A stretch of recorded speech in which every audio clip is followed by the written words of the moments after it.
Welcome to the Slop Temple. We pray this video helps. You begin by preparing the essentials and taking the first actionable steps now. Install Node, JS, v14 or newer, and a package manager so tools run predictably. Once done, scaffold the project using npx create React app or yarn create React app and name it.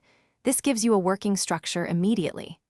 Make sure to open the project folder and start the dev server with npm start or yarn start. This launches localhost 3000 so you can iterate on real UIs. Now you continue by structuring and implementing the complex middle steps. Create clear folders, components, pages, hooks, and utils so you can find code fast. Use functional components and hooks for state and side effects. Use state and use effect keep logic local, while use context shares simple global state.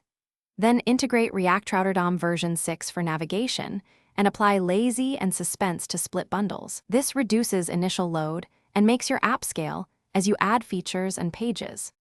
To finish, focus on hardening, testing, and shipping the site. Run linters and unit tests to catch regressions, then create an optimized build with npm run build so assets are minified and hashed. Deploy to a modern host like Versal or Netlify and connect your CI/CD pipeline for repeatable releases.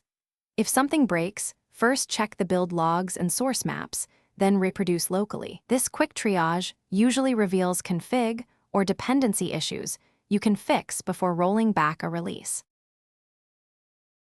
Thanks for watching. Consider subscribing if we helped you.